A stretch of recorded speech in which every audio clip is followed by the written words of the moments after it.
तो टाइटैनिक एक ऐसा जहाज रहा है इतिहास में जिसे शायद ही आज कोई ना जानता हो। टाइटैनिक का मतलब होता है बड़ा, विशाल, और सचमुच वैसा ही बड़ा और विशाल टाइटैनिक था भी। इस जहाज को उस समय की सभी फैसिलिटी से भरपूर बनाया गया था और इसकी सुंदरता का तो वर्णन भी नहीं किया जा सकता था। इसे बनाने में मिलियंस ऑफ डॉलर्स का खर्चा किया गया था और एक बड़े उद्घाटन के बाद सन 1912 में इसे उत्तरी अटलांटिक के बर्फीले पानी में पहली बार उतारा गया। अपनी पहली यात्रा इंग्लैंड से अमेरिका तक पूरी करने के लिए निकल पड़ा। उस समय इस जहाज पर करीब 2224 यात्री भी थे और यात्रा शुरू करने से पहले एक रिपोर्टर ने पूछा टाइटैनिक के डिजाइनर से कि आपका टाइटैनिक के बारे में क्या कहना है, और उसका जवाब था, मैं इतना जानता हूं कि अगर आकाश से परमेश्वर भी पृथ्वी पर उतर आए तो वो इस जहाज को नहीं डुबा सकता। जी हाँ, उसका कहना था कि मैं इतना जानता हूं कि अगर आकाश से परमेश्वर भी पृथ्वी पर उतर आए तो वो इस जहाज टाइटैनिक को नहीं डुबा सकता। इतना आत्मविश्वास था उनको अपनी रचना में, क्योंकि वो सोचते थे कि हमारे पास सभी फैसिलिटी हैं और यह जहाज बहुत ही मजबूत है। लेकिन समुद्र में 2-3 दिन यात्रा करने के बाद अचानक ही टाइटैनिक को रेडियो के द्वारा चेतावनी मिलने लगी और उन्हें बताया गया कि आगे बर्फीली चट्टान है और टाइटैनिक को एक बड़ा खतरा है। एक के बाद एक 6 चेतावनियां उन्हें लगातार मिली, लेकिन कप्तान स्मिथ ने सोचा कि यह जहाज तो इतना विशाल है कि इसे कुछ हो ही नहीं सकता और हम इसे मैनेज कर लेंगे। लेकिन थोड़े समय बाद जहाज बर्फीली चट्टानों से टकरा गया और आगे का हिस्सा धीरे धीरे टूट गया और जहाज में पानी भरने लगा।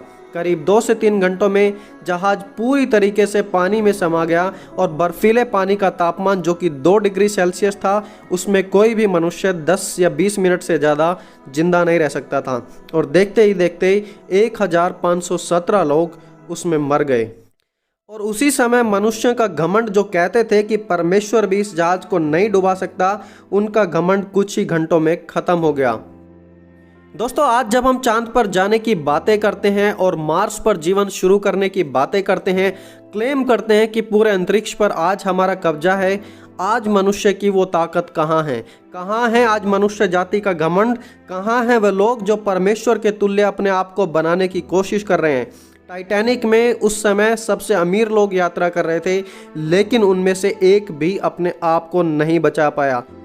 समय टाइटैनिक के कैप्टन को बहुत सारी चेतावनियां दी गई थी, लेकिन उसे तो लगता था कि परमेश्वर भी उसका कुछ नहीं कर सकता। ऐसे ही आज संसार सोचता था कि हम परमेश्वर के बिना सब कुछ कर सकते हैं, लेकिन सच तो यह है कि आज के हालात ने पूरी दुनिया को घुटनों पर लाकर खड़ा कर दिया है और परमेश्वर की हर बात सच साबित होती जा रही है। हम उसके बिना नहीं रह सकते हैं। दोस्तों, प्रेरित पौलुस ने लिखा कि हम उसी में जीवित रहते हैं, उसी में चलते फिरते हैं और उसी में हमारा पूरा अस्तित्व पाया जाता है। आज भी समय है कि हम उस रास्ते को छोड़ दें जो विनाश की ओर लेकर जा रहा है और अपनी सामर्थ्य पर घमंड ना रखें। आज जब आपको चेतावनियां दी जाती हैं बार बार, तो उसे बिल्कुल भी नज़रअंदाज ना करें। बाद में उसके जिम्मेदार आप ही होंगे। दोस्तों, परमेश्वर के बिना हम कुछ भी नहीं है, कुछ भी नहीं। आज हमारी दुनिया की स्थिति ने हमें यह सच बात सिखा दी है। और मेरे दोस्तों, आज जो आप इस वीडियो को देख रहे हैं, याद रखें कि हम परमेश्वर के द्वारा तो सब कुछ कर सकते हैं, लेकिन उससे अलग होकर हम कुछ भी नहीं कर सकते। प्रेरित पौलुस ने कहा, जो मुझे सामर्थ्य देता है मैं उसके द्वारा सब कुछ कर सकता हूँ।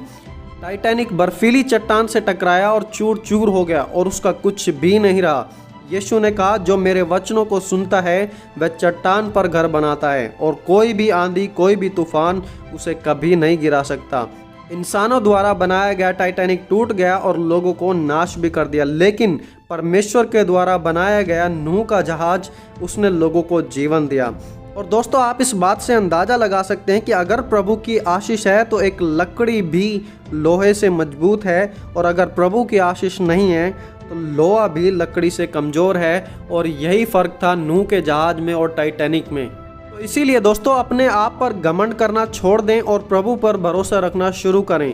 प्रेरित पौलुस ने कहा, जिसे घमंड करना है तो वो प्रभु में घमंड करे और उसी में बढ़े। और दोस्तों, इस चैनल के माध्यम से हम प्रभु में बने रहने के विषय में पूरी बातें बताते हैं, इसलिए आप इस चैनल को जरूर सब्सक्राइब करें और वीडियो से अगर आपको कुछ सीखने को मिला हो तो इसे जरूर लाइक करें और दूसरों तक भी इस संदेश को पहुँचाएँ। दोस्तों, प्रभु आप सभी को आशीष दे। आप सभी को जय मसीह की। दोस्तों।